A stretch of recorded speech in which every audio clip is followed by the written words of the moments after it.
Oh, hello and welcome. Got me You pushed up the carpet, so I didn't pick up my foot enough, and I bumped into the wrinkle. Oh, hello.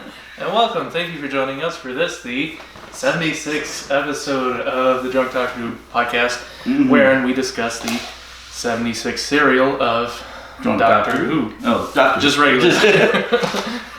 The Ark in Space. Space. Not to be confused with the Ark, which is a serial with the first Doctor, and Where'd that Sharpie go? had Dodo. I use blue.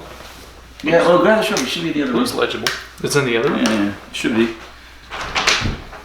Find the time. Sure. Alright, anyway, so this is the fourth Doctor's second serial.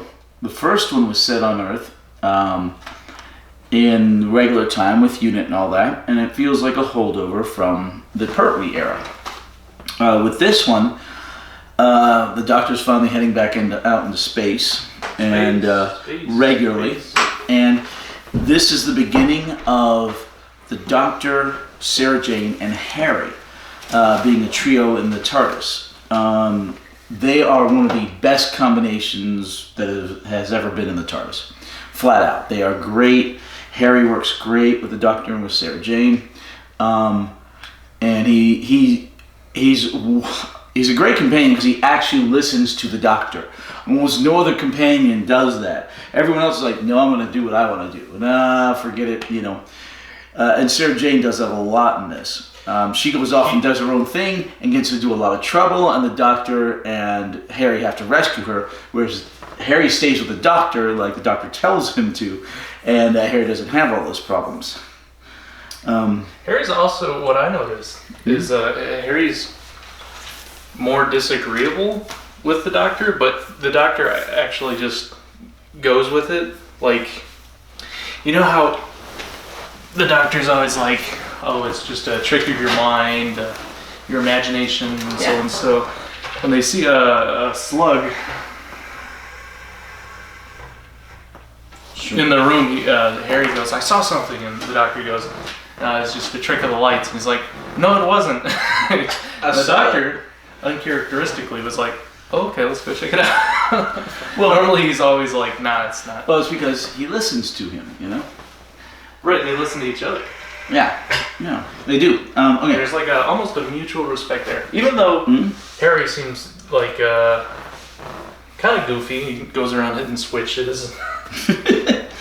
Alright, so anyway, this is the start of an interesting time frame in Doctor Who, because this entire season, if I remember correctly, is pretty much one continuation directly after the other. There's not any big giant gaping holes. It just goes boom to boom to boom to boom to boom. Real time. Yeah, pretty much most of it in real time. There will be some gaps, I think, in Genesis of the Daleks, and I can't remember the final one of the season.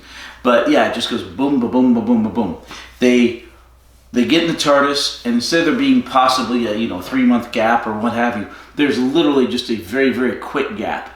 They're all still wearing the same clothes, and they just were doing a quick trip to the moon, but Harry hit something on the TARDIS controls, and they instead wind up at this Ark in space 11,000 years later because of the time travel. So, you got his name? Mm-hmm. Commander Noah. So anyway, they wind up on this arc, and then when the serial ends, it goes directly into the next serial. When that one ends, it goes directly into the next serial, I believe. It just goes boom, ba-dum, ba-dum, ba-dum, ba-dum. Let's see. Anyway, so because it's literally set almost in perfect real time in terms of going along, it'll probably be a relatively short recap. But they wind up on the Ark. Not if I have anything to say. Yeah, you always have something to say about it. Alright, they wind up on the Ark, and they realize that... Noah's Ark. Yeah, they call the commander Noah. That's not his name. Lazar. But they found it fun to call him that because, it's almost like because of the Ark.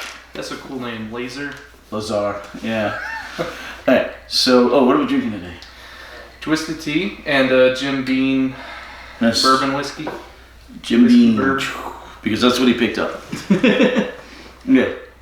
Hatter's favorite.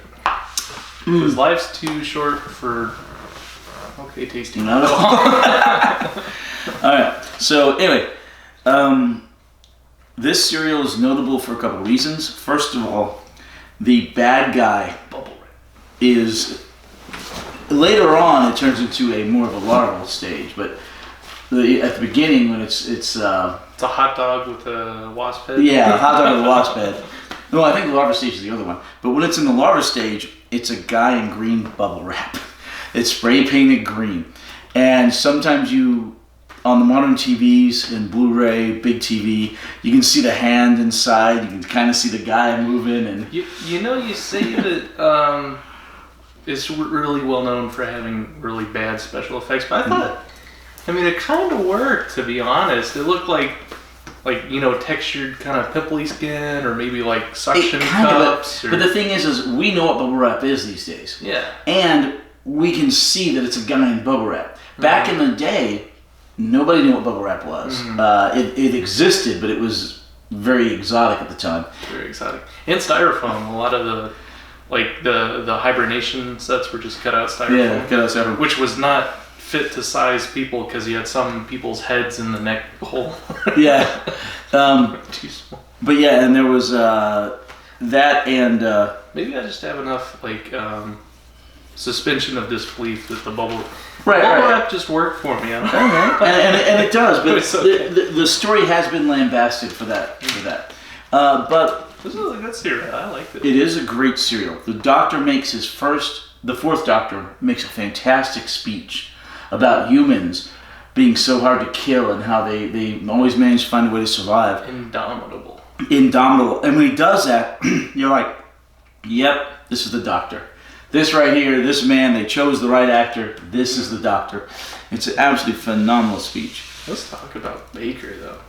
So this is our first cereal where he's kind of doing his own thing. Like, his actual first cereal was wrapping up Unit and the Pertwee's story. Well, that happens a lot for the first, for Dr. right after he regenerates, because he gets knocked out for a period of time. Yeah. Remember, Pertwee was in the hospital half of his first cereal. Yeah. So this is the first cereal we really see Baker kind of shine as in his own environment, his own storytelling. I forget my point, but... Yeah, we have the Jelly Babies. Babies? Yeah, the sonic screwdriver. The scarf comes into play, and of course, Tom Baker's great smile. Here's a kind of big question. You don't have to answer it, but what would you consider Tom Baker's magnum opus? It's a two-part question, and if you feel a squirt gun with urine, would you call that a magnum opus?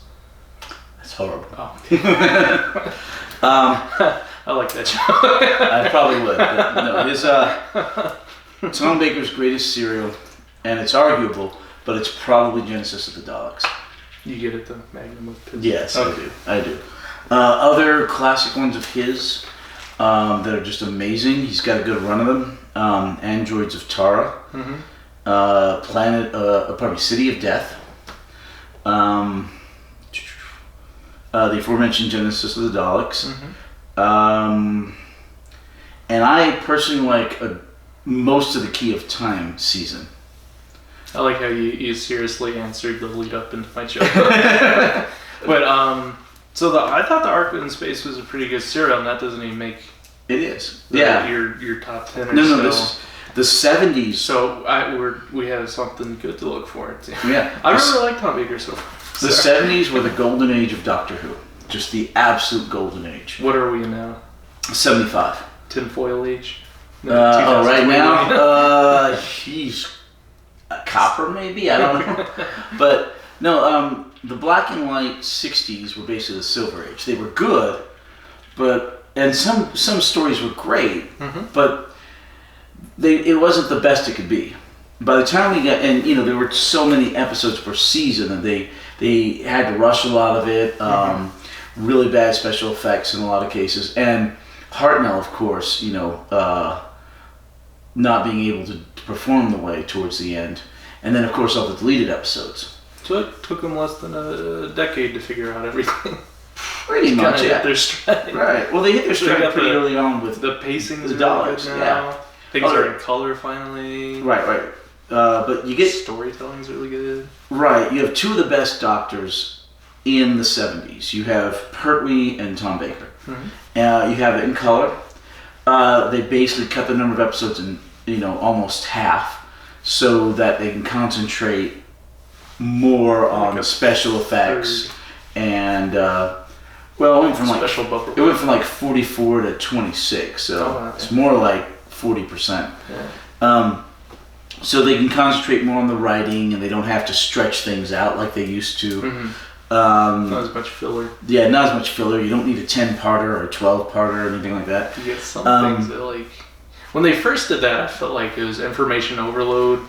They were really traveling at a breakneck speed because they were taking 6-episode serial scripts and smashing them into 4-episode serials. But now it feels a lot more better smoothly paced. Yeah. Yeah. It took to be fair, remember Pertwee's first season was 4 in the first, but then 7, 7, 7. And those 7-parters were really fleshed out. But yeah, eventually it goes. They finally start really getting the hang of doing the shorter serials. Yeah, that was a good one. Yeah, in fact, the next one, the Sontarn Experiment, it's a 2-parter. Just 2, and this is only I think the second time we've ever seen a 2-parter. The other one was the 3rd serial, where they're in the TARDIS, Edge of Destruction or whatever. I remember the 1-parter that we had that was just the lead into the 13-episode serial. Oh yeah, that was... I don't remember the last 2. The last 2-parter was Edge of Destruction, which is only the 3rd serial. Because they didn't know if the show was going to continue or not. Oh, yeah. Until the Daleks hit it big. Mm-hmm. The 1-parter was... what was the name of it? It was the lead into the Daleks' Master Plan. Mm-hmm. Which was an episode that was so amazingly Dr. Light. Planet something into the unknown. Yeah. Mission to the Unknown. There you go. Mission to the Unknown. Yeah. But anyway, so... Is that the only 1-part serial we have? 1 episode? Thus far. We will have the 25th anniversary special. Or 20th anniversary special coming up. Those are multiple episodes though, right? No, the 20th is 1 part, 90-minute episode. Or 60 to 90 minutes. Is that what the 3 Doctors was? That had No, that was 4 episodes. parts. Yeah, that was 4 episodes. This one is just 1 20th anniversary special in between 2 seasons. Just boom, all by itself. And technically, we'll be doing Shada. Technically, it's a single episode. Are we doing shots with Shada? Maybe. We're going to do Shada shots. Shada was designed to be 6 episodes. Mm-hmm. And when they... it ended up being canceled. I told you about that because of the writer's strike or whatever. Right. Or the production strike. Yeah. When they finally, recently... They redid it. You ever go on strike at Mad Hatter's House of Games? No. Okay. You as the boss. Yeah, I'm on strike. Go on strike. Right. So when they finally did Shada, they animated the missing parts with the same voice actors because they were all still alive. All the actors except for one, but I think he may have had his part dubbed in by somebody else. Mm-hmm. But Tom Baker's still alive, Romana's still alive, all of that. Anyway, but when they actually aired it, I think it was aired in Canada. So it actually had an airing, but it was 1 episode. There's no intro and outro and cuts. It's just one big episode. They aired it in Canada? Yeah. Never got an airing in but it's still Britain, that I believe. Yeah. Well, a lot of the stuff, the modern Doctor Who, is a combination of the BBC and Canadian broadcasting companies working together. And they said Shada's not canon, right? Shada is canon. Oh, Scream of the Chakla. That's the one. Is the only thing that's not canon. It was very declared by the BBC. All right. Now you had asked me in there about fleshing out some of the doctors that had really short runs, like Eccleston or Paul McGann, who only had the one episode. They do that with the Big Finish audios, and you never even check those out. No, it's okay. It opens everything up way too wide to me. I'm like, there's already 800 and some episodes. Let me just stick with the TV show. I don't want to have to read the books, read the comic books, play the video games, and listen to audio to get all the story. I just want to stick with the one medium. Okay. Yeah. What if you're not getting all the story though? I'm good. Anyway, I mean, there's more than enough canon to this show to have to mess with without going into those other formats. But you already like video games and reading and audiobooks. Yes, but okay. Have you ever debated Star Wars with somebody? Yeah. And then they're like, well, yeah, but in this novel, you find out that Chewbacca was yada yada yada. It's like, and they decanonized all. Yeah, they did. But it's like, dude, I don't want to have to go to 6 different mediums to know the story. I just want one story. I want one medium. I agree. Star Wars went way out of control because it was so popular, and George Lucas kept resting the franchise, but the fans were just eating it up, and it wasn't. Right now we're in like oversaturation territory, but then it was just a drought of Star Wars stuff. So just they're shooting out books and stuff, and they got ridiculous, and everyone turned into superheroes and anime characters. They're doing crazy stuff with the Force, and it didn't make any sense. And so I was pro decanonization of all like the extended, like all the books and stuff. They need to decanonize 7, 8, and 9. The movies. I hear they're going to. I know, and that actually excites me. Yeah. All right. So anyway, back to Doctor Who. This is about Doctor Who. I had a question. What's your question?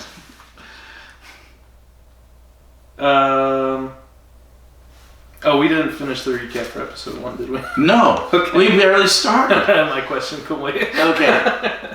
So they find themselves on this ship. The Ark. And it's... not the one of the Covenant. Yeah, no, not the Noah Covenant. one. Yeah. Noah's Ark, yeah. So they find themselves on the Ark. In space. Sarah Jane kind of goes off on her own. She has a bad time in the first 2 episodes. That's why you listen to the doctor. And she winds up on a couch that gives her some sort of morphine as she's laying on it to calm her. Every time she tries to get up, it goes, she calms her down. They call them biorhythmic vibrators, so it's like, I don't know, numbing her muscles or something. I think it's giving morphine. Anyway, so... do we explain why she ended up on the couch? She ended up on the couch because she went in the other room because she didn't listen to the doctor. Well, Harry hits the switch for no reason, opens up this vacuum panel on the wall. Right, there's not enough oxygen. The oxygen's been turned off. Sarah Jane Smith is like, look at this door that just opened. And the doctor's like, shut up, basically. Yeah, she's like, not now, Sarah. And so she literally sticks her tongue out at him and goes through the door. She's a reporter. She doesn't know it's gonna close on her and that there's no oxygen in the room. Well, because Harry hit the switch again. And then she, no, it was automatic. He didn't hit it to close it. He hits it because it closed on Harry and the doctor too. But what do they call it when she passes out from lack of oxygen? Cyanosis or something? Yeah. There were a lot of words in this serial that... Great vocabulary. Yeah, great vocabulary. Especially from Harry. Harry has a thing. Well, he's a medical doctor. Harry and Vera. Vera is fantastic. There's a reason why her vocabulary is so bizarre. Uncommon. But... so after Sarah Jane Smith passes out, they finally realize she's missing. Because she's banging on the door. They get to her and they put her on this... Which switch did you hit? I'm trying, doctor. I can't breathe. And then they do the really smart thing when they're also running out of oxygen in that main room. Yeah, so they get into the smaller room and then... very intelligently, they both walk in and the door closes behind them. So... Harry starts passing out. He passes out. The doctor has reserves because however the heck Time Lords work. And extra set of lungs. Extra set of heart. So he ends up finding that the control panel to the oxygen vent, the wires have been chewed through. So he takes the sonic screwdriver and solders them back together. Oh, and we had previously seen, in a little bit, he actually uses it as a screwdriver for the first time since the second Doctor did it. It's like the third or fourth time total that he's used as an actual screwdriver. Remember the gun hilt? Yeah, the gun. The pistol hilt cover. With the War Games? Mm-hmm. Yeah. That was the first time. No, second time.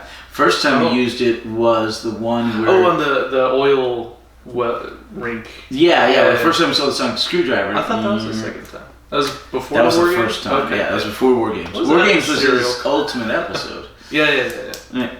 Ultimate so he's proving that he was something. Yeah. Alright, so... anyway, so they put Sarah Jane on a couch near the oxygen air vent so she'll wake up faster. As you do. Yeah, in the meantime, they go back in the other room, and since the Doctor reconnected the circuitry, there's a defense mechanism that comes down and tries to shoot him. Basically a organic seeking Tesla coil thing. Yeah. And it shoots anything organic. And it shoots and destroys Harry's shoe. Leather shoes. I guess it's like a fur all the stuff they're wearing, yeah. But not the metal pointer that... Right, because it's not organic. But are hats organic? What was the hat made of? Leather also? Or fur? Maybe felt? Fur. Yeah. Felt is organic? I don't know, actually. Apparently it was. Okay, there was some organic component in it, I guess. We don't know what the Doctor's hat's made. Maybe it was the glue. Oh, there you go. Alright, so they get stuck in there, and then Sarah Jane ends up getting teleported out. They tell her to stay in there, but she ends up getting teleported out into that room where she's going to be literally cryogenically frozen. Short range teleporter. Gets teleported to a couch. Mat, which is massaging her. I think it's shooting her morphine, but anyway. So she's being processed to be a person on this ark. Yes. Okay. And in the meantime, Doctor and Harry have to figure out how to turn off the guard dog electric device. They manage to do it. It's great. Harry's like, if I had a cricket ball, I could hit that switch. And the Doctor's like, you mean like this one? Yeah, like I said, this Doctor's very famous for having a lot of stuff in his pockets. Do you think the cricket ball smashes the jelly babies? No, probably a different pocket. Oh, that's smart. Yeah.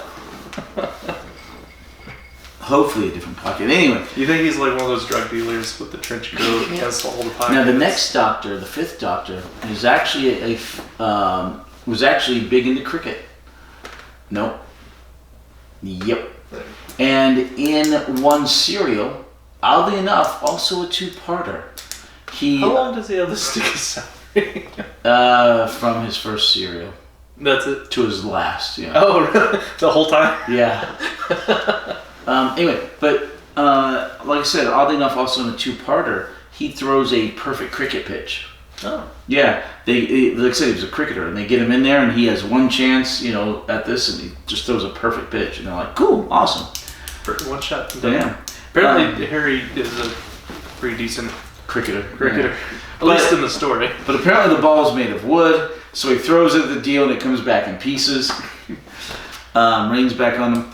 He loses his second shoe. Yeah. Oh, wait, because that's his distraction. That's a distraction from the thing, and the Doctor's like, hopefully it's not double-barreled. Which, I think Tesla coils, do they have multiple arcs, or just the one? Well, it may have only had one... targeting system? Targeting system, okay. Yeah. So they turn it off, then they go back, but Sarah's gone. Gone again. Yeah. She has been rendered, been put into cryogenic stasis. They eventually find her when they find this. Oh no! First of all, they find her. They find the big room. They're walking through the ark, and there's Harry wants to go in the armory. He goes in there. The Doctor's like, not likely, and he's oh, okay. That's when they first walk in that room. The lights come on, and they see the slug Well, no, not yet. Yeah, they do see the slug trail. And that's when and they have that disagreeable moment where he's like, it's just the lights. And he's like, no, it was not. The doctor's like, okay, let's go look. And the slug trail looks like it's supposed to be the stuff slugs leave behind. But it's just green it's kind of cellophane paper or something. Yeah. Oh my gosh. So they finally make it in the big room. The doctor has his... dragging his scarf all through the slime juice. And and there's a lot of scarf got singed with the Tesla coil. That poor scarf. So they get to the big room. The doctor has this wonderful speech. Just, it's like, this is the doctor kind of moment. Most doctors, it takes a while for audiences to warm up to him because it's new and it's different. Some doctors can do it straight away. Matt Smith, the 11th Doctor, does it in his first episode. Not on here. Yes. He's the biggest guy right there holding the sonic screwdriver. Yeah. He does it in his very first episode. There's a scene where really? Here. Yeah. Well, there's a scene where he's telling some bad guys to run, and he gives these great speeches, and he just walks. Matt Smith does? Yeah, Matt Smith, and he walks through. And they show the first Doctor, the second Doctor, the third Doctor, the fourth Doctor, all the way up to him. And he walks right through the face of the 10th Doctor after you get to see him for a moment. And he says, that's cool. By the way, I'm the Doctor. And basically, run. And it's a great moment. And his speech right before he does that, right after, is fantastic. But most Doctors, it takes a little while before you really go, okay, this is the Doctor. But Tom Baker got it almost straight off. Tom Baker, Baker has a lot of personality. Yeah. And a lot of teeth. Yeah. And really big eyes. He's very intense. He's kind of like Sherlock Holmesian, kind of with the coats and very almost savantish. Kind of. He's like. Yeah. I don't know, his personality is kind of reserved. He's withdrawn. He's kind of like hunches over. He's a tall person. So he hunches over sometimes. He hunches over, to be the same height as people. To be fair, I don't know if that's like Tom Baker in real life or he is like just a personality. He brought so much of his own personality into it. But he's just like instantly, he's in this character or something. I don't know. Right, like I said, just not quite there yet in Robot. But by the time he gets to this, boom, hit the ground running. You just see like mannerisms and stuff. Yeah. To be fair, he was like 6'2" or 3 or something, and Sarah Jane and Vera are really short. Like 5'1" or 2 or something. The hunching over thing just stuck out to me because it reminded me of the anime character L from Death Note, who's like the savant detective person. Okay. He's just like weird and hunched over, kind of. Maybe he's inspired by Baker. Maybe. So they're looking, and Tom Baker gives this great speech about how awesome humanity is. That's right. And then they see Sarah Jane in one of the deals. And they're like, oh no, she's been cryogenically frozen, we need to help her. Harry's convinced that they're all dead. Yeah, it takes a while for the doctor to convince them that they're not. Just because the technology is so far removed from 1970s, stasis. So Harry's like, well, we need to help Sarah Jane once they find her. And the doctor's like, well, why don't you look for this deal to get them out? The handwriting is illegible. A bit. And so... What if we just... Instead of a whiteboard, it was just green, and we just green screened it in. What's the point? This is better. I don't know about better. Can they read it? This is low tech. That's the way we want to be. Alright. So anyway, it's more legible on a monitor, not that teeny tiny screen. That's a monitor. Yeah, it's a monitor the size of a postage stamp. What are you doing? Yeah, stop that. Tiny distance. Right. I'm just lining it up with the line. That line. Right. Tightening the view. Alright. Cutting out all the X. We're obviously the PA resistance. Alright, so anyway. Want the frame full of the... So anyway, Harry looks into the medical closets and out of one of them falls a chrysalis, Supplies. big giant bug. You ever watch the Weird Al Yankovic movie where he has the radio station? Yeah. What is it called? I forget the name of the movie, but my favorite joke in the movie, the pun, is where they have a bunch of Asians hiding in the supply closet. Supplies! And they open up the supply closet and they go, supplies! Oh, what was the name of that movie? It's W something. WEF radio. No, He owns the movie. a TV station. Yeah, the movie's named after the TV station. It's WEF. I don't think so. For sure, yeah, positive. Positive. Bet. Definitely starts with a W. It's like 3 letters.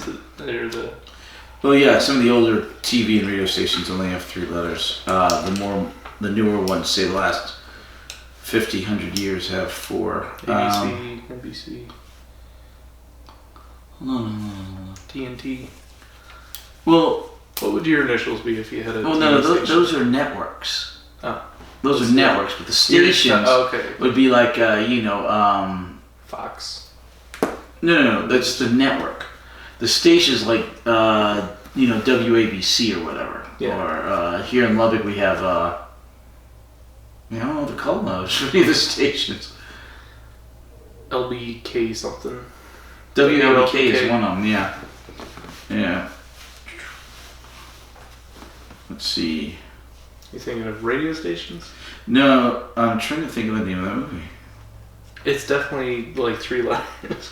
I love Weird Al, and I can't think of the name of the movie. W something. Ah, no. Okay. Whatever you're about to say, it's wrong. Okay, what do you want to wager on this? The name of the movie? The name of the movie. The main title is W something something. No. Yeah. What do you want to wager?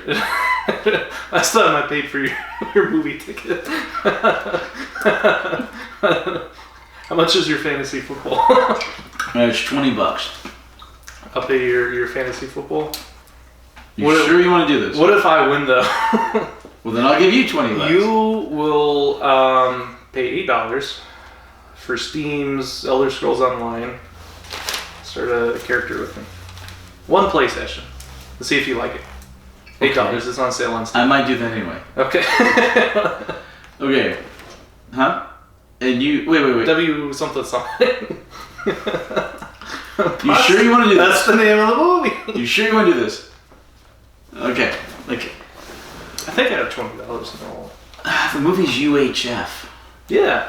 3 letters. No, it's not a W. Okay. But it's UHF, stands for ultra high frequency. It's the broadcast frequency above say, what is it, 11 or 14 or something. So 3 letters stands for the station. There's not a W in it. Not a W. Okay. Okay, hold on. Mm-hmm. VHF is very high frequency. Video. UHF is ultra high frequency. That's the broadcasting transmission rate. Okay. When they only had a couple stations in a city, maybe 3, mm-hmm. they were all VHF. And then when they when they needed more than a few stations in a city, they eventually went to the ultra high frequencies, and sometimes it would be a separate dial on the TV. How many HMZs is the frequency? 3 letters though.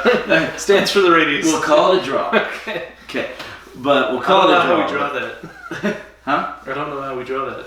Well, because I correctly... No, I know why the ruling would be a drawing, but how would we draw the wager? We just nullify it. Okay. You just nullify the wager. Are you still going to play Elder Scrolls? I might. Okay, how about this? You still play Elder Scrolls, but I'll gift it to you on Steam. Because it didn't start with a W. Deal. I'll go with that. Alright, so, but yeah, UHF. Video games okay. that aren't Terraforming Mars. Because I always lose. I love Terraforming Mars. It's so bad. Okay, so that's the end of the first episode. You think the thing coming out of the supply closet is attacking him, but it's, you see at the beginning of the second episode, it's not attacking him, it's just falling out because it's dead, because it's just a husk. Plug-in supply. Yeah. Supplies. So, episode 2, they're looking at the giant chrysalis. Pardon me. And they're looking for the thing to regenerate Sarah, bring her out. Right, yeah, they're never mind about the big bug thing, which is very concerning. Yeah, let's here's a first aid kit. Let's bring her back. And they find basically a first aid kit, but they're like, Harry's like, this is way beyond me, because the doctor determined this was from the 30th century, not the 20th, you know. Beyond the spacecraft was built in the 30th, late 29th, early 30th century. It's been in stasis for at least like couple thousand years. Yeah, it turns out they were going to be asleep for 5,000, but the bugs had cut through their alarm clock, and so they were asleep like 10,000 years. So yeah, beyond the 30th, that's 10 centuries per 1,000 years. They're on the 50th century. Wait. No, 40th. 10,000. Yeah. No, wait. 10,000 years. That's 130th century. Yeah, 130th century. Never mind. All right. Yeah. That's a lot of centuries. 130th century. So anyway, we can't do math. Well, we've been drinking. We have an excuse. That was my excuse. All right. Remember that one sober episode we had, and I didn't have an excuse to do dumb things. But you did. But I still did things. I'm like, I'm embarrassed. Because, they're going to be like, oh, he's drunk. They're giving me the... Yeah, that was before we decided to do the heroes and villains. Mm-hmm. This is the one we wanted to do. Yeah. Sober. When we wanted to be sober, so... All right. That was a mistake. So anyway, the doctor... Meanwhile, back at the ranch. The other pod starts lighting up. Yeah, another pod starts lighting up. It's pod 1. It turns out to be the lady Vera. She's got Vira. She is the chief medical officer. So it makes sense it's the first person you wake up, because she can help wake up everyone else. Also knows how to fly a spaceship, apparently. Yeah. Oddly enough, I don't know why she didn't have one of those things in her hand, because she needed one. And Harry's got it there. Who's supposed to be giving that to her if it's not Harry? But maybe it was supposed to be Dune. Maybe he was the third pod open. They were sequential. Yeah. So it makes sense. You revive your medical officer first, so she can help revive everyone else. Then you revive the commander second, so he can tell you what to do. And then the third one was the technical guy. All right. All plot holes are easily explained away. Here's the explanation, right? Was supposed to be an automated process, but it got screwed up when the bugs chewed through the wires and messed up the oxygen and the defense turrets. Well, you could also say that she was meant to go get it herself, and that would have taken her longer to recover. But she saw it there, and so that helped her with a more speedy recovery. There are 0 plot holes. All right. So anyway, she recovers. She wants to know who the Doctor and Harry are, and they basically, we're just kind of travelers. Right away, they figure out there's a odd language barrier. Yeah. And this is only really in this second episode, and then they kind of drop it. They communicate just fine. Eventually, she kind of picks up on a little bit of the lingo, I think. But she's really intelligent. It's kind of like a weird 1984 newspeak where right away you get the feeling that these people, at first when the Doctor walks into the hyper chamber, he gets this really nice speech about humanity united to overcome extinction and how it's all different races and creeds united to further humanity. And then that all kind of goes out the window when she comes out of the pod, because right away, especially when the next person comes out of the pod, you get the sense that they're just very elitist, supremacists who are we are the pinnacle of humanity. We're chosen, and they have a word for the Doctor and his companions. I forget what they call them. Regressors. You degenerates. It's they don't want you corrupting our DNA pool. Yeah, we were chosen because of this. And so they changed their language, their speech, to be very succinct. Yeah, very, very straight to the point, not a whole lot of inflection. No idioms. Yeah. No idioms at all. In fact, some of the stuff Harry says really confuses her. That's why I put Commander Noah down as a villain. Because at first you kind of give him, spoilers, he's kind of mind controlled But before that, it was kind of just a Hanya jerk. Way. Yeah. All right. So anyway, they get Vera up and they go, "Hey, can you help us with our friend? Is she of value? Is she of value? Yeah. It's like, yeah, she's a human being. Apparently, they You're romantic. Yeah. Apparently, a lot of the human beings were just condemned to death to stay on the Earth when the solar flares, it turns out, kill it. Yeah. But apparently there were a bunch of colony ships sent out too. So humanity was still not exactly united, I guess. Yeah. There were other factions, regressors and things like that. That's the word I'm looking for. So anyway, fractioned humanity. So anyway, they eventually get Sarah Jane up and going, and Sarah Jane's like, "What the heck is Which this was like thing?" a near-death experience. Yeah. Like there's a 50-50 chance of her dying. And she'll she'll stay in stasis for another 3,000 years. They're like, wake her up now, maybe she dies. It's like, and she's very matter of fact about it, you know, no nonsense. Yeah, she'll either recover or die. And it's like, I thought it was kind of odd that they were like, yeah, okay, just wake her up. Maybe she'll die. Well, they wanted like we could leave her asleep and she'll for sure be alive 3,000 years from now. Or she has a 50% chance of dying, but let's go ahead and wake her up. Well, they also knew that there was something on the ship that was cutting through cables and killing people, and they didn't want her to succumb to that. Yes. So, anyway, all right. Turns out she's just having a hard time. She does. She wakes up finally after nearly dying, after doing all that, and then she's like, "Well, what the heck is that big bug? Are you sure it's dead?" So the doctor and the commander don't get along. Commander's like, they're going to corrupt our gene pool. Commander Noah Lazar. Yeah, his name is Lazar, but they call him Noah because it's Noah's Ark. You know, out of mythology.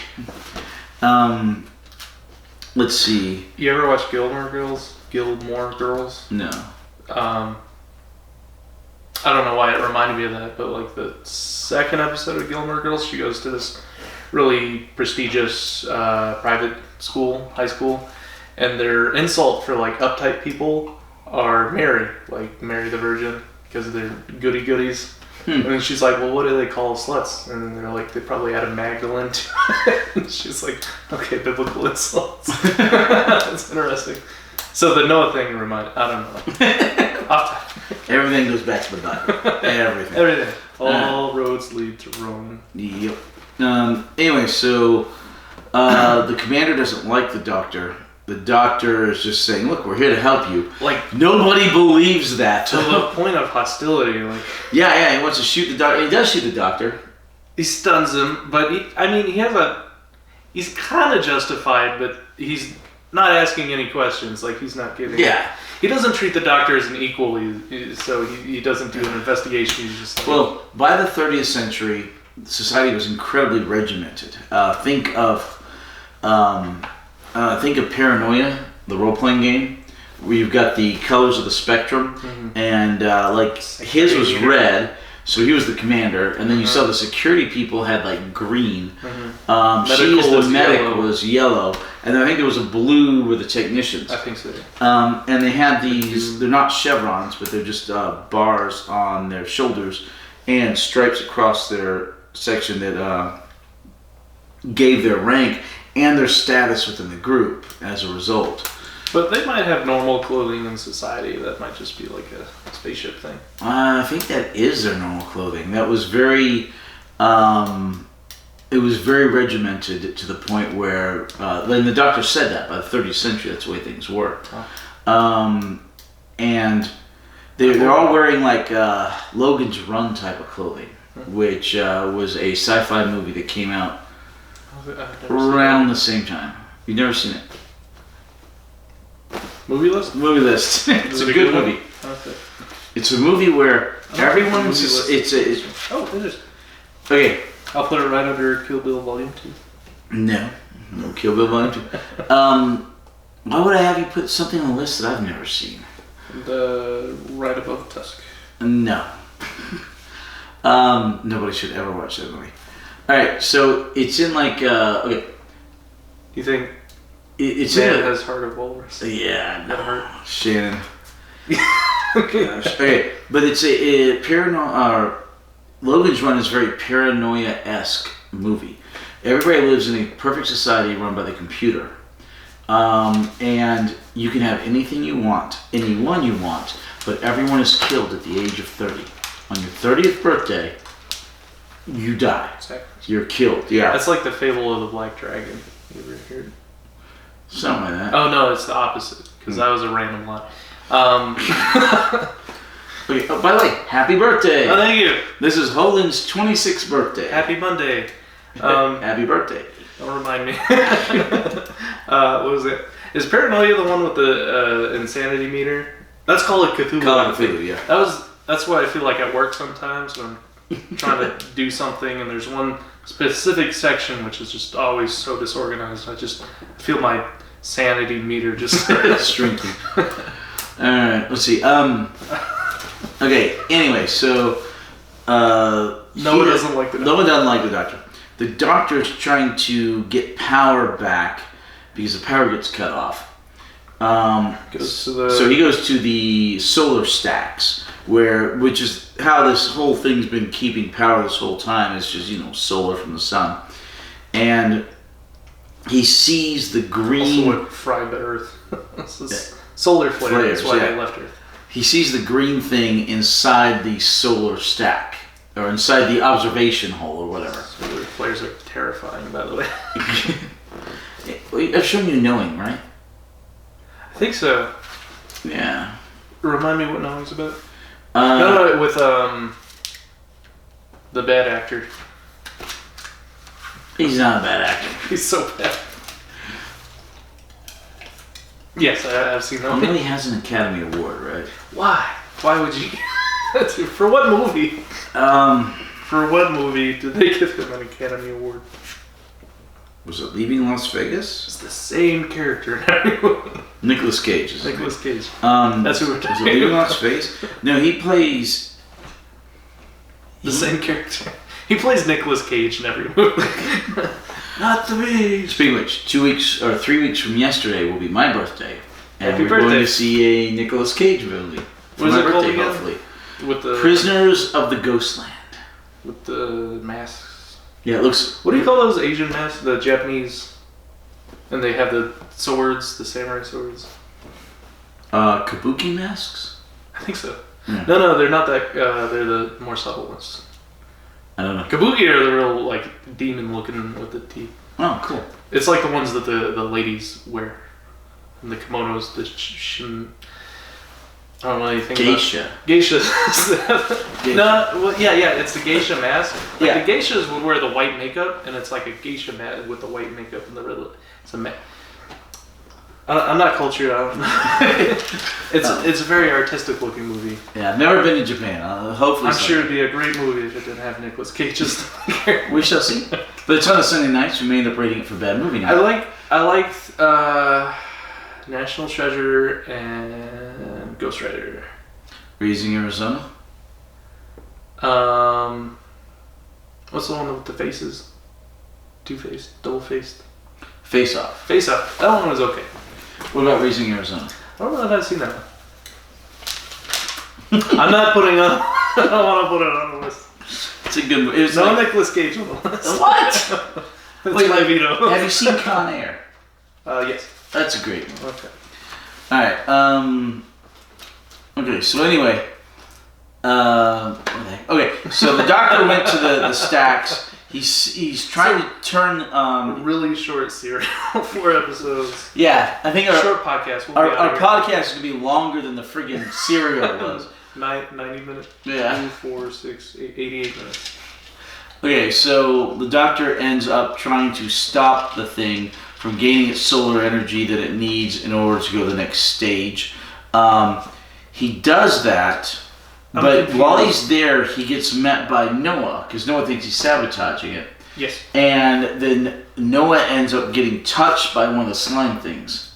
After he knocks out the doctor. Right. We assume he stunned him. Maybe he just tried to kill the doctor, but he's a Time Lord. We don't know. Right. And so Noah gets touched by it, and it turns out that he gets infected, and he starts becoming one of them. Now, is he... he got touched by it. It licked him with the green ooze. Is that the same ooze that it's been trailing everywhere? Supposedly. Because if so, the doctor's they've been stepping in it and dragging a scarf in it. Sometimes. Maybe it's only active for so long, but. Well, that's actually good. They're just so careless. I'm just frustrated when I see the scarf being used. So, the Wyrn, which is the Wyrn, which is hardly any which is the name there of should be an this E race. there. Which is the name of this race. They space wasps. Yeah, apparently they can take over and digest their prey and gain all the knowledge from their prey. Yeah, like there's a couple of species of wasps that they lay their larvae inside of like other grasshoppers. bugs, grasshoppers or caterpillars. And then as they hatch, they eat the from the inside out. So their nest is a food source, and that's what these big space wasps are doing to the humans. Yeah, what a horrible way to die. But anyway, it turns out there's like a whole bunch of these things on the ship, and slowly but surely, Commander Noah, he starts out on his arm, he keeps his hand in his pocket, you can't see it, and then slowly but surely it starts to digest him, and you can see picture here. And he's fighting against. That was a rough scene. Yeah, and he's fighting against it. In the meantime, a couple of other people have been woken up, another security guy, and a technical engineer. Libri and Lightjet. Yeah, Libri and Lightjet. And them and Vera discover that Dune has been missing. Yep, the guy in the third pod, gone. Dune. He was on Arrakis. Yeah. But anyway, so... running sandworms. Vera. The chief medical. Vera. V-I-R-A. Yeah, Vera. So anyway, Vera's, starting to bring people around, and the doctor's like, you shouldn't do that. She's like, why? He's like, well, by the time you get everybody up and running... Well, the doctor's still knocked out at this point. Is the... Noah goes to the command deck and calls over the intercom to Vera. Yeah. And tells her to stop waking up the humans because he's being mind controlled by the wasps, and the wasps want to eat the humans in stasis. Yeah, and he's obviously not in control of himself. Right, he's going in between Noah and the swarm leader. Yeah. So the first swarm leader was the dead corpse that falls out of the supplies closet, and now we find out that Noah is being converted into the new swarm leader as he's been affected, because they've absorbed. We find out that they've absorbed Dune. The doctor wakes up and goes back to the main the hibernation chamber and finds the egg sac and Dune's great stasis thing, and then they hear Noah talking to Vera and being real weird. So like he's not right. Yeah. And then he comes in. And he's talking like they're like, Dune is missing. He's like, what do you mean? I am Dune. And you just see like the culmination of the wasps. When they eat people, they absorb their knowledge. So you see that the new hive leader is just the culmination of the mental, the right, the personality and the identity of everyone that he's... Noah and Dune and the hive. And all that. So they're like, well, he's obviously crazy. And they had... who was it, Libri? There, Noah gives Libri the gun, and he goes, hold these guys prisoner. Shoot them, kill them if they attempt to move. So Libri switches it from stun to kill. And then they convince... They're like, Noah's obviously not right, So they convince Libri to go check him out.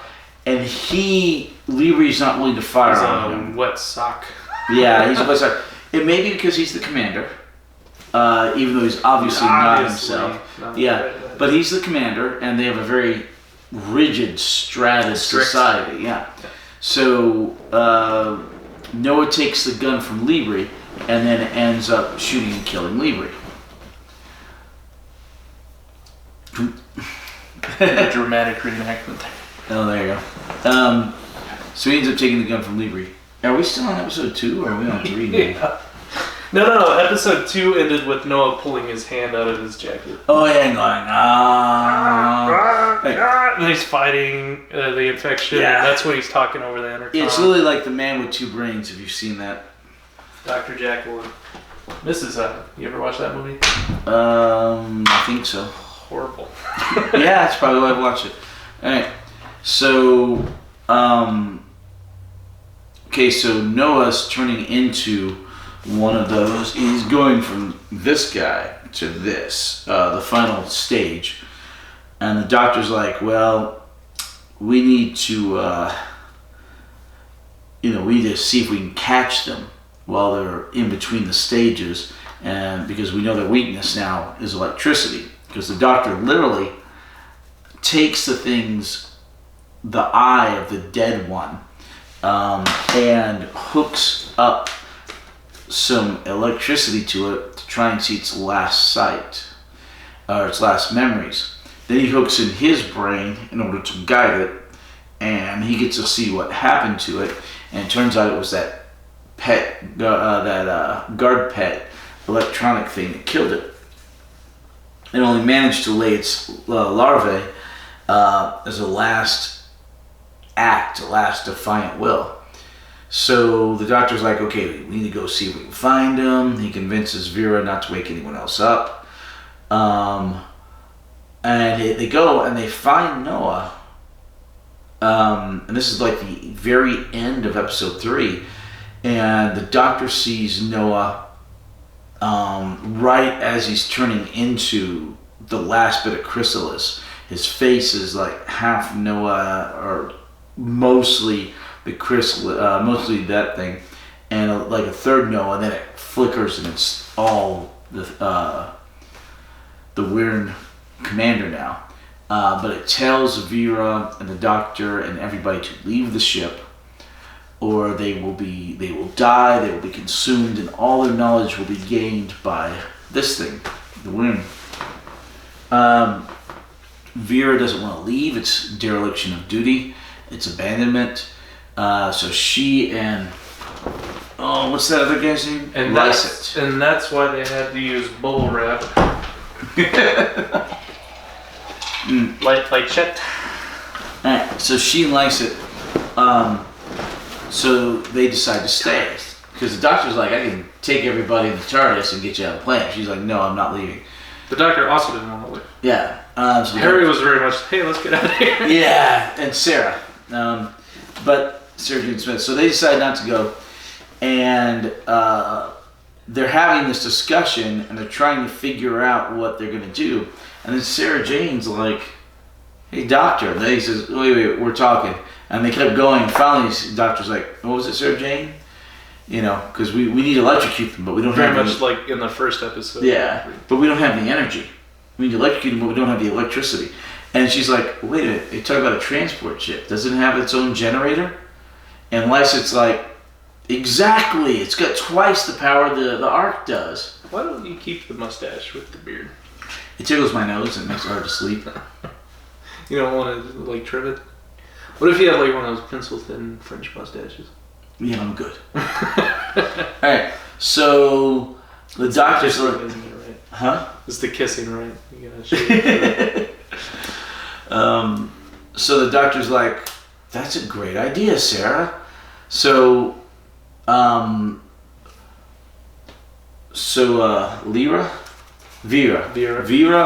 and Lysit and Harry head off to that transport ship, and the doctor Rogan. and they take Sarah Jane with them. Rogan. Oh, Rogan. Yeah. Oh, okay. In the ship with Vera and Okay, so they take. I think Latchet died at some point. Oh. To her larva or something. So the larva was breaking in. Oh yeah, that's right. Okay, they woke up another guy, Lychet. He died, but Rogan is the technician that stays alive. Latchet was the one that was holding him at gunpoint and then gave the gun to Harry. He dies from a larva. Yeah, but they also woke up Rogaine, who has hair. Rogaine. Let's see. On the Ark, 1 woman and 4 men get woken up, and the woman lives and all the men die. Yes. Yeah. Yeah. Anyway, so I mean, she's a cool woman. she is. She's very intelligent. I like her more than Owen. Oh, and I remember the commander of the world now is a female as well. She speaks to them through automated messages quite frequently. And remember, Harry even says that. Harry's like... He comments on the fact that it's weird in the future that there's a female colonist leader. Head of the world, yeah. But the basically like Kamala Harris? She's vice president, although... Yeah, she'll be president soon. But no. We all know Joe Biden's not. To be fair, within a few years of that, Margaret Thatcher was the prime minister of the United Kingdom. She was the one that was like real divisive, right? Like, half the people hated her. She was conservative, and people on the left hate conservatives. So she was only divisive because they hated her, not because of anything she did being specifically divisive. When she died, they played "Ding Dong, the Wicked Witch is Dead" on the radio. Which is just terrible. Well, it's like with Trump. Trump is not divisive because of anything he particularly did. He was divisive because he was an outsider coming into the system. Mm-hmm. He was conservative and he was trying to drain the swamp. So the entire swamp, everything hated him.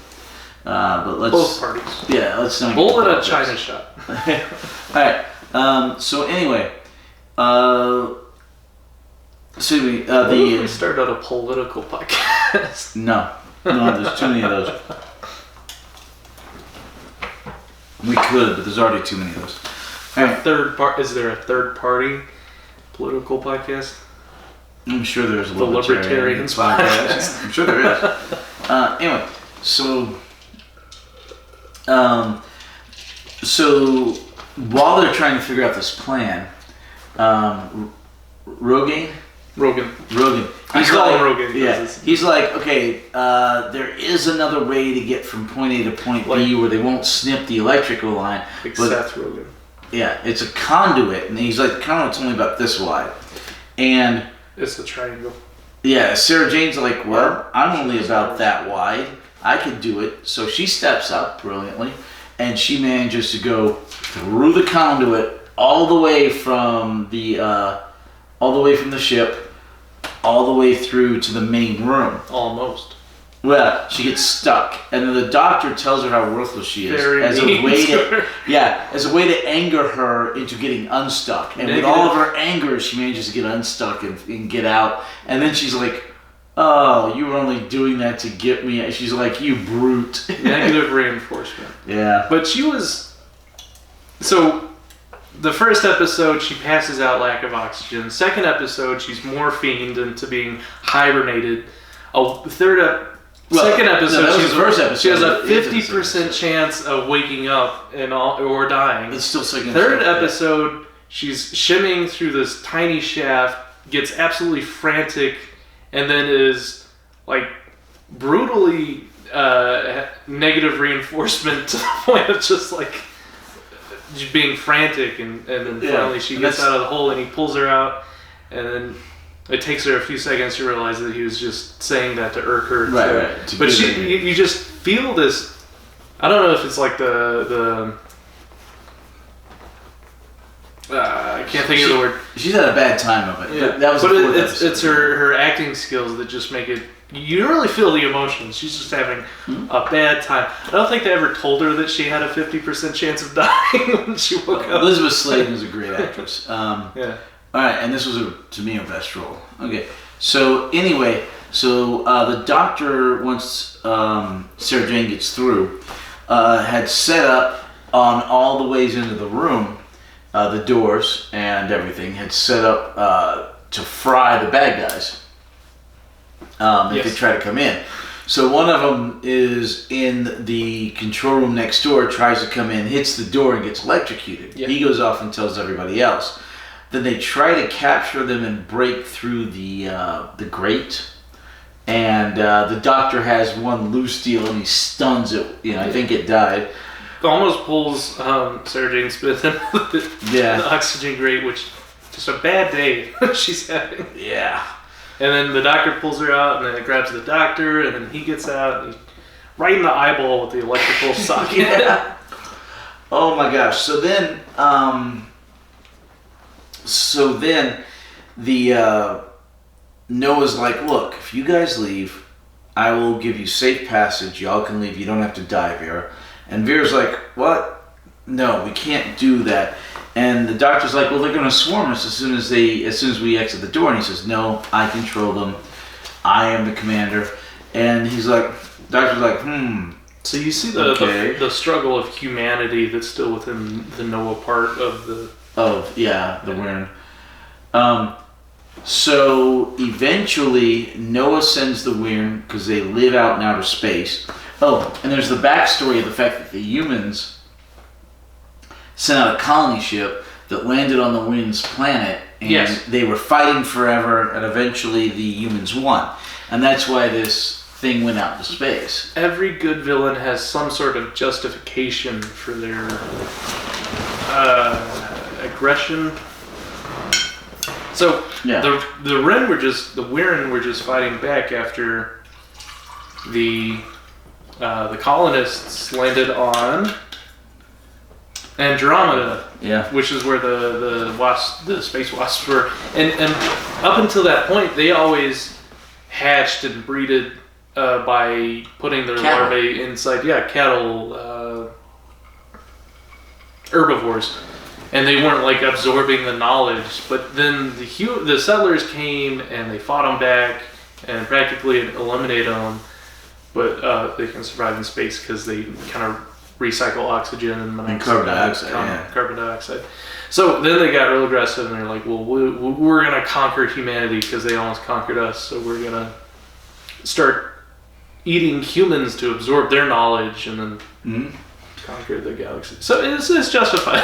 Yeah, but they knew quantum physics and that other stuff after eating the Doom. Yeah. And they knew the commander's knowledge of everything after absorbing him. But he was a lot more. He was fighting back against their. Well, it's because I think Dune was in suspended animation when he was taken, and so he had no will of his own, whereas the commander does. That's why they don't want them waking up the rest of the humans. Right, and that's why he told them to stop. When they're at first he tells them to stop waking up the humans, and then later when they electrify the room, and they're bargaining, and he's like, "I'll give you safe passage," and the doctor's like, "We're already waking up the humans," and he's like, "Stop that." Yeah. So anyway. Also, did we talk about how Vera was really sad when she found out that Noah was infected because they were prearranged life partners? Yes. Elective arranged marriage program. But they seem like they're actually in love. So apparently they had some sort of interactions up until this point where they fell in love. And she was saddened, and he obviously is fighting the Wyrn influence to try to get them off this ship. Right, because he wants her to live. All right, so eventually, Noah, the commander, he and all of the other Wyrn head on the outside because they can live in space. Go around the Ark to get to the not escape pod, the transport cargo ship. They're breaking their way into the cargo bay of the transport ship, but they don't notice it right away because they're distracted by like a few that are up trying to climb up the landing gear. Mm.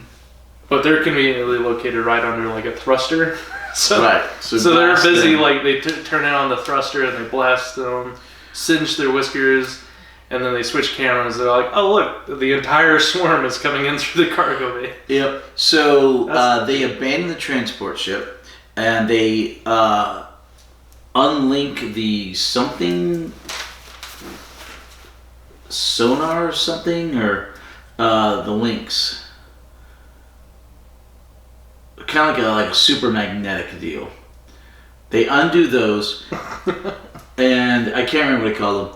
And the doctor's like, "Okay, I'm gonna undo this last one. Go away." And Rogan's like, "No." Oh yeah. The landing gear. Yeah, Rogan's like, "No, you're gonna die if you do that." And he said, "Yeah, but I've got to do it." And Rogan's like, Okay. He goes, "Yeah, you don't want to fight my union."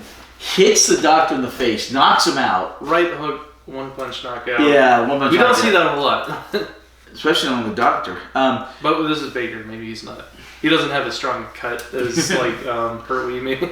But anyway, the Doctor wasn't expecting it because he was an ally. Yeah. So the Doctor goes down. The Rogan pulls off the last coupling. He drags the Doctor into a... We don't see that. We find that out later. Well, you see him dragging him off. Yeah.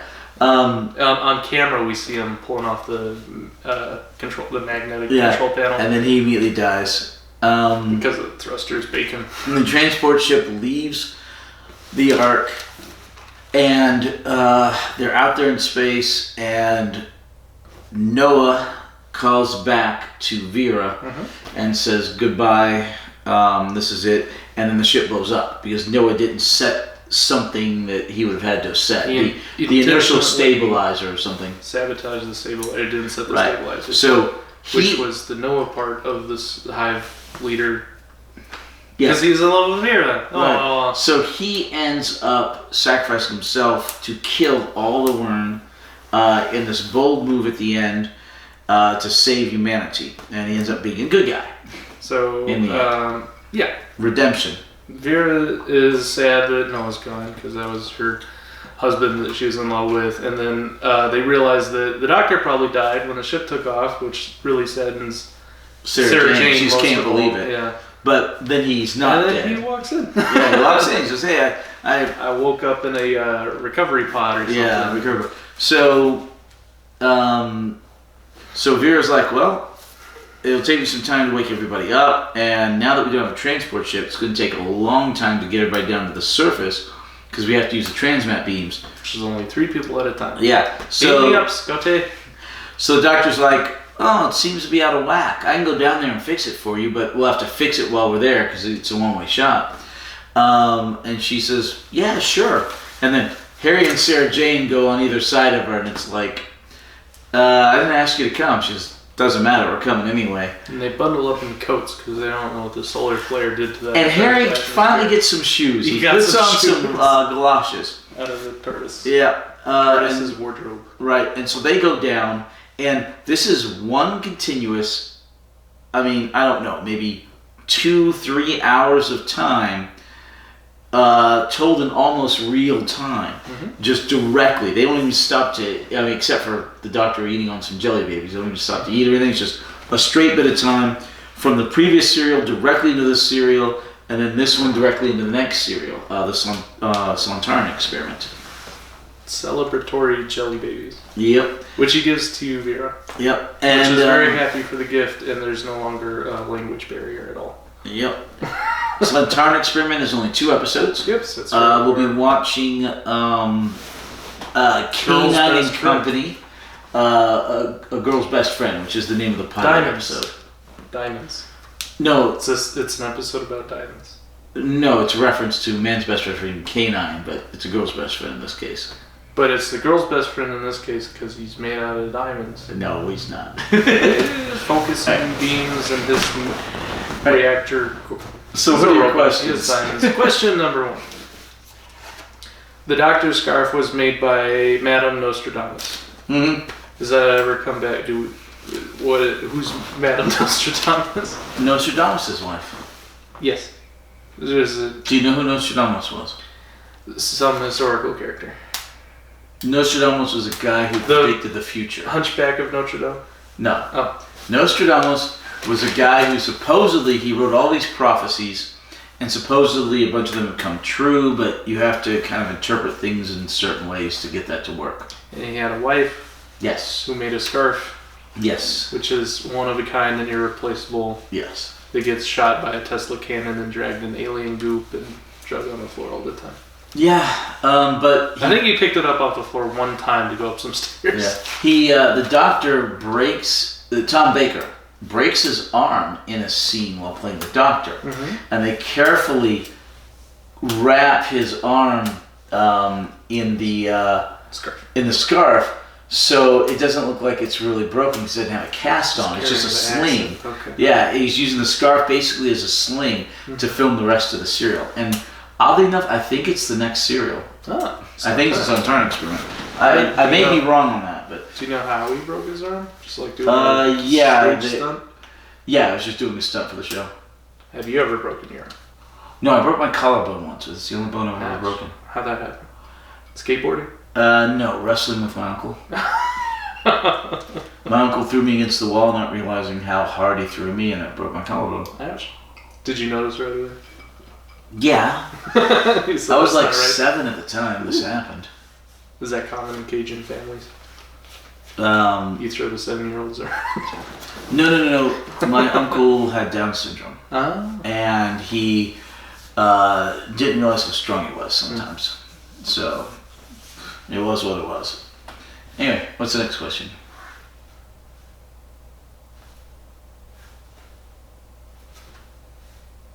Okay, so right away we have the language barrier between Vera and Noah and the Doctor and his companions because of their newspeak.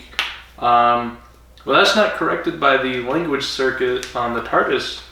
No, because they're speaking the same technically they're speaking the same language. Yeah, that was my...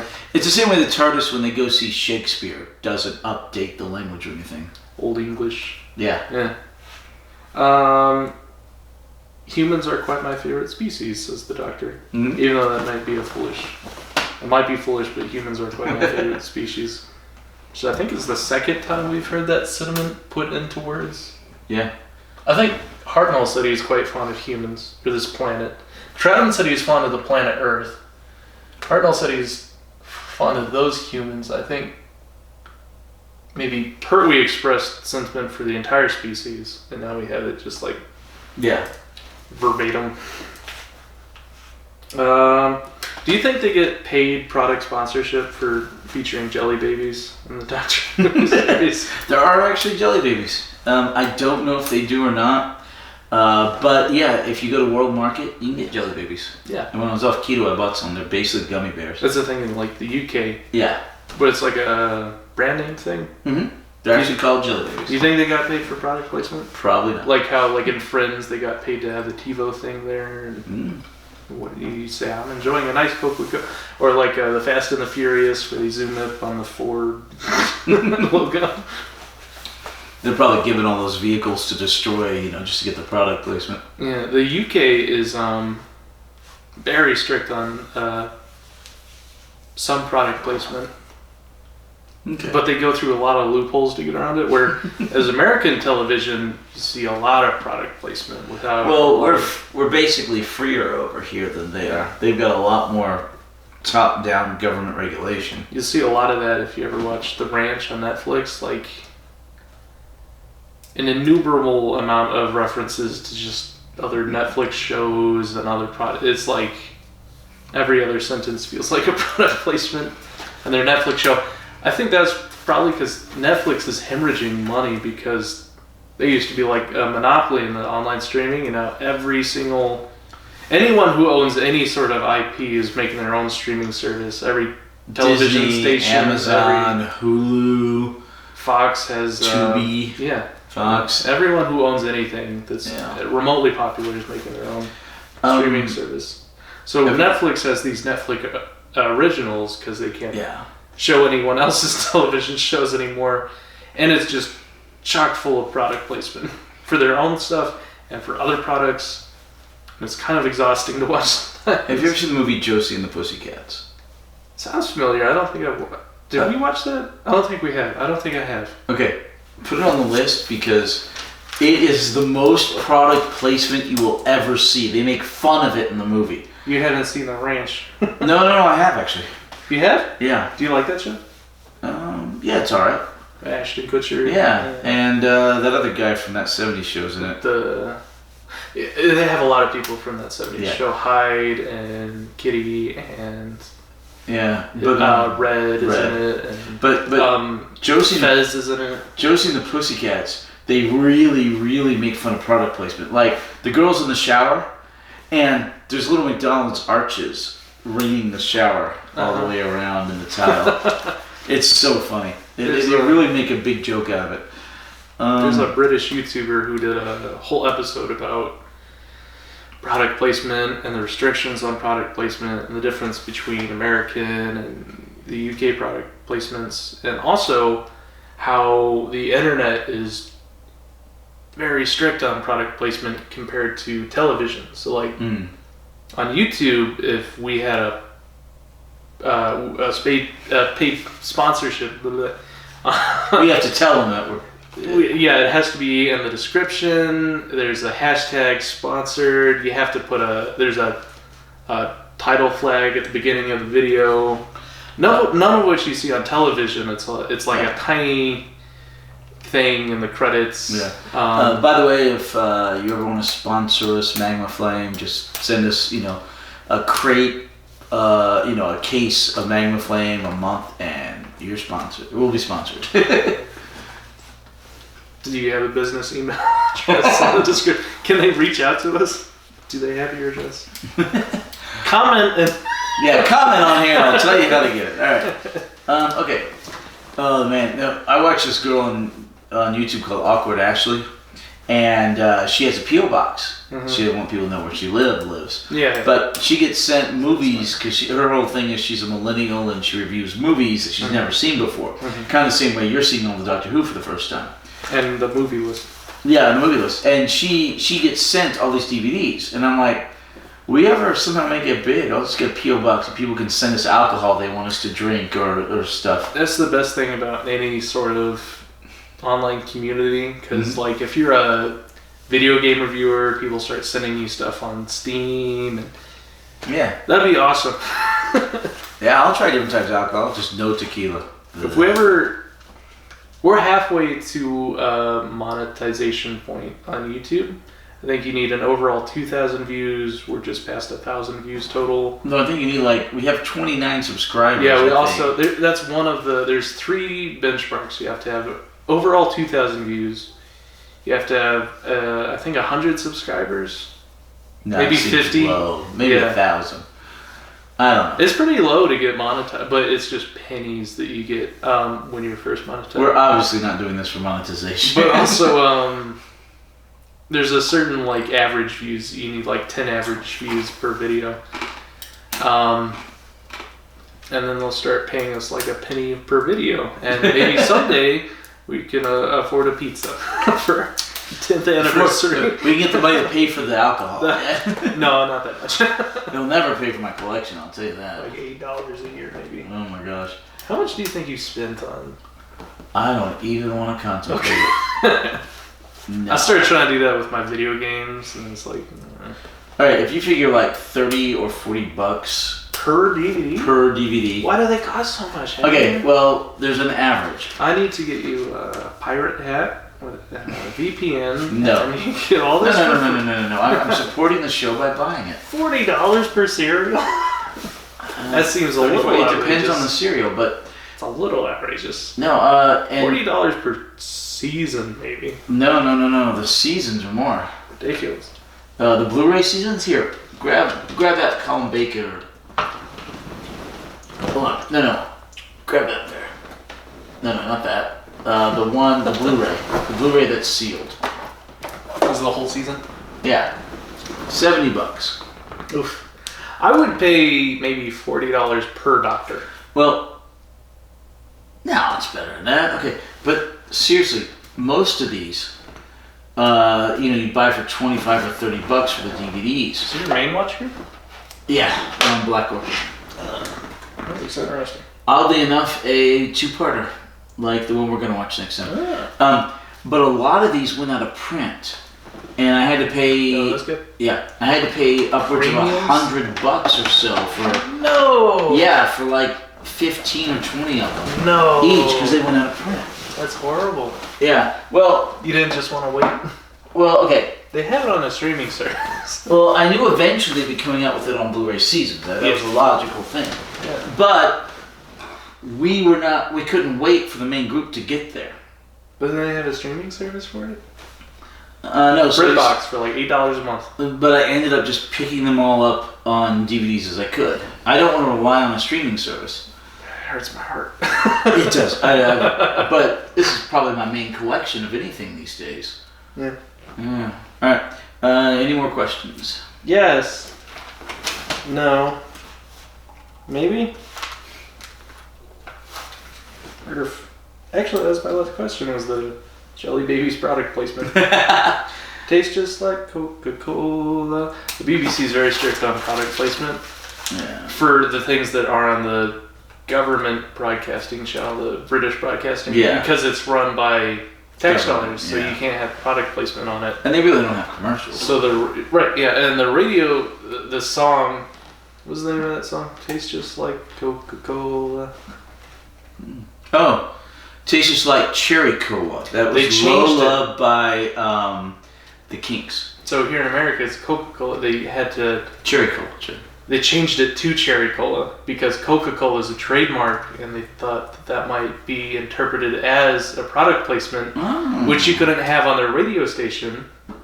Okay. So they were in America doing a tour, and after one concert, he had to fly back to Europe to re-record it from Coca-Cola to Cherry Cola so it could be aired on their radio station, and then immediately turned around and flew back to America to finish the tour. Just because it's like you couldn't have product placement, it was on their government radio station.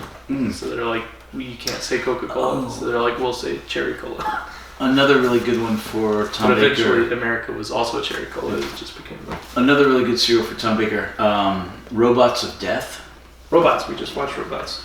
No, not Robot. Robots of Death. Robots of Death. And, oh my gosh. Is that where the Roomba goes? No. And, Face of Evil. Is that the one with Nicolas Cage? No, that's Face Off. And I'm proud to say Nicolas Cage has never been a Doctor Who. You're proud of that, why? Because he's a bad actor. You don't want him in Doctor Who. Not exactly. There are some Americans I want in Doctor Who. But not Nicolas Cage. No, it's just not the right part. Alright. What Americans do you want? Finish your thought. Okay, hold on. But yeah, no, there's several other really good serials by Tom Baker. Caveman? The Return of the Caveman. No. Okay. So there's an American producer of the show, or there's an American producer. He's the guy who did Babylon 5. And he has thrown I've seen that one, right? He's the TV show. Oh, never mind. He did several other good science fiction shows. Mm-hmm. He's thrown his hat in the ring to be the showrunner of Doctor Who now that Whittaker and Chibnall are leaving. And I really want them to pick him because he would make good science fiction without the crap that Chibnall's done. Do you know who else you're considering? No, I mean, okay. The BBC is mostly a big incestuous in-house thing, right? They almost never get somebody from the outside. Although, it's good that they did, because they got, what's-his-face from ITV, brought him in, and he created Doctor Who, with Verity Lambert. Can't remember the guy's name, but you saw him, remember him from the deal. And he was... The docudrama. Yeah, the Adventures in Space and Time. Or Adventures in Time and Space, yeah. Maybe you don't watch Doctor Who, that's a good movie. Mm-hmm. He was an American, and he helped create Doctor Who. Or at least greenlit it. Now, hopefully they'll get this guy to reinvigorate the show, because the ratings have been crap for a long time. They were really big on Whittaker's first episode, but then people saw her, and the ratings were going way down. And the ratings for the previous series 12, were pretty much in the toilet. So, in order to revamp it, I think they need to they're getting rid of Whittaker and Chibnall. Bringing in Idris Elba as the new Doctor. I would have no problem with that. Although, once again, also the James Bond. He's a bit old. But we could go with an older Doctor. Benedict Cumberbatch. I wouldn't mind that at all. Have you noticed how proportional his head is to his shoulders? Yeah. His head is the same width as his shoulders. Martin Sheen, I think, a British actor that's really... He's British? Charlie Sheen's dad? No, not him. He was in Good Omens with the 10th Doctor. Okay. The Good Doctor, the 10th Doctor played a devil, and this guy played an angel. Azrael. I can't think of his name. But he would be an amazing Doctor. I'll take your word for that one. Okay. But anyway, no, not right. I can't think of his name. Anyway, he'd be an amazing Doctor. But hopefully they allow the guy from Babylon 5 to come in and show run the show and fix it. Firefly. I don't remember the guy who did Firefly. I was trying to do some 5 degrees to Kevin Bacon thing, but I don't know what else. I got lost. Separation. Alright. Okay, any other questions? No, that's it. All right. Covered it. Jelly babies. Crew beamed to Earth. ERF. Alright, 2 points of note. We probably will not have a podcast next week unless you want to start really late, because I have an NFL draft, live draft I get to be at walk-ons. And last week we did the heroes and villains because I had movie night. Because I had some family in town. So rather than drop the visitor directly into Doctor Who with the Ark in Space, we simply watched a movie and we did the heroes and villains. The movie was History of the World Part 1 by Mel Brooks. What did you think of that? I really liked it. It was very great. funny. Yeah. Musical numbers, good actors, sex appeal. The Vestal Virgins were all Playboy playmates. Playboy mints. Yeah. Playboy bunnies? Playboy bunnies, yeah. Oh, Penthouse playmates. Penthouse is playmates. Playboy bunnies. Really fun movie. I've always loved it. It reminded me of what's the one that we watched with the guy with bad eyesight and he's running and he has the ring. You're my son. Comedy. Bad eyesight and he has the ring and you're my son. Empire Strikes Back? It's Spartacus. What's Spartacus? Spartacus is an epic movie. I'll have to show you at some point. Yeah, no, it's Christmas. Oh, I can't think of it. It's a comedy and the Roman Empire. A funny thing happened on the way to the Forum. Yeah. Oh, okay. Now I'm talking about, you're talking about Erroneous. Yeah. Who's running around, yeah. Anyway, here's Show Part 1. Fantastic movie. Wonderful, lovable. Jews in space. Can't wait for Part 2. I still hope he does it. Mel Brooks is actually still alive, like at about 96 years old. It's amazing. The guy fought in World War II. All right. And one last thing, we have to choose the best cereal for the Third Doctor. All right. Okay. Or we're voting on Pertwee's favorite? Yep. Third Doctor Pertwee. Okay.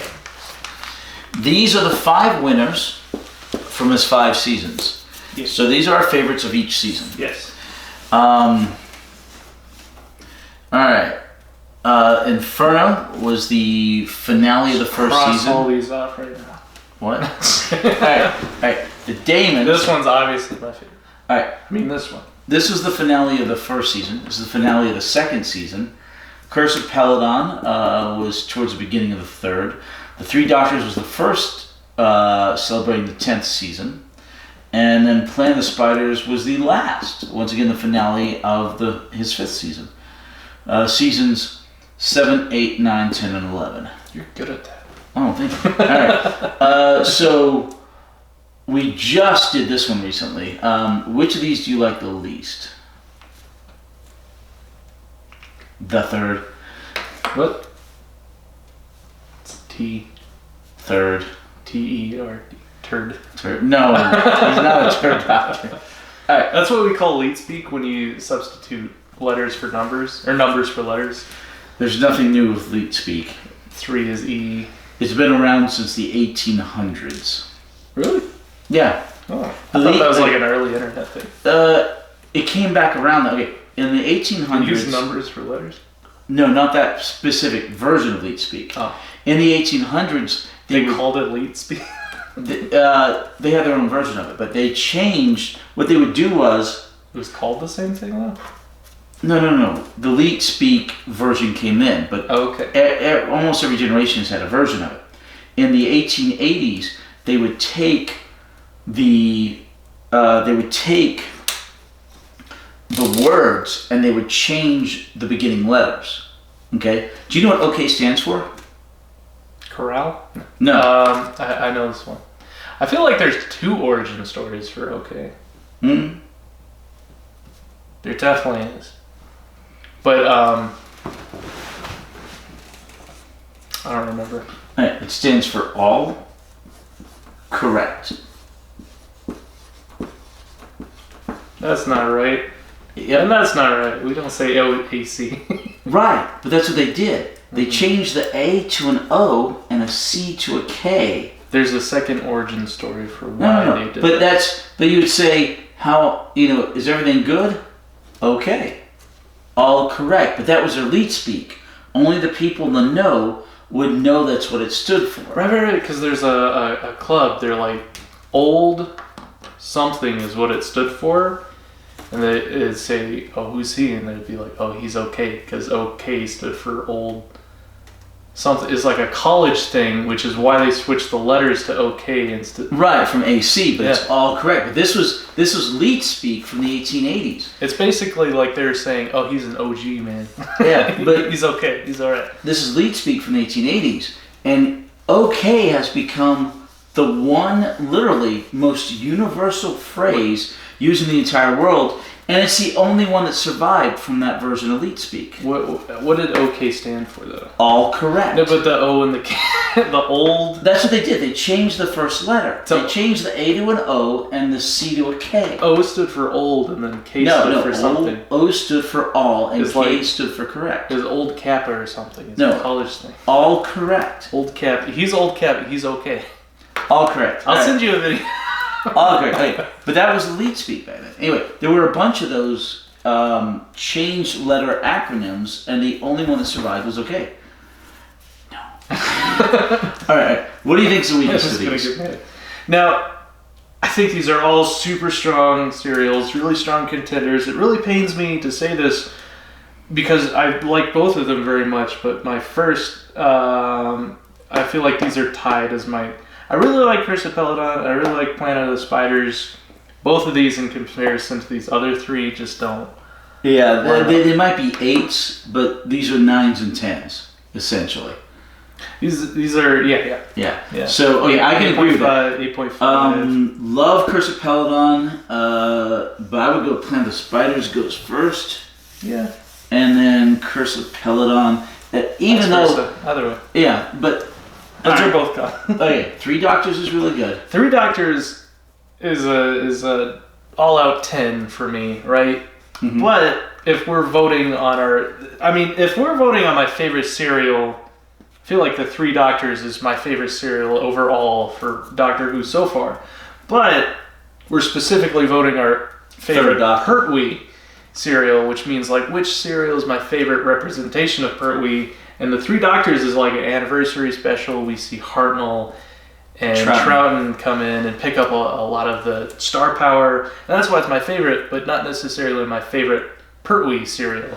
I do love the fact that this completely establishes the Brigadier and Sergeant Benton as companions. They travel in the TARDIS with the Doctor from that other world.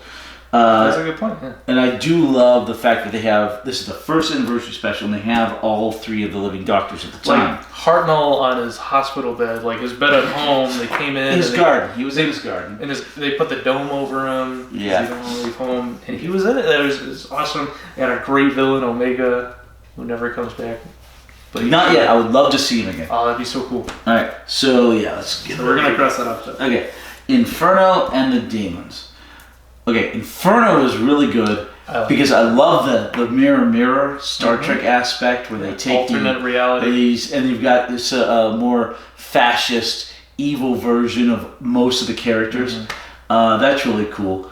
But I've got to give it to the Damons. This is nearly a perfect serial. I don't think there's not one that can touch this in hardly most of the history of Doctor Who. It had the streamers. It's goofy. It had a lot of sci-fi stuff with like the mass shrinking and expanding with the heat and the cold. Yeah, you had the Master in it. The Master is he a was classic. playing, just absolutely fantastic. As much as I love Inferno, this was a bit overdrawn. It was so good. It was good. In terms of... It was a bit overdrawn. This one was perfect. In terms of impactfulness, we see, Pertwee, when he's subjected to some sort of psychological torment or interrogation, and like his greatest fears come up, we see the Daleks and the Drashigs and Inferno. But do we see the demons?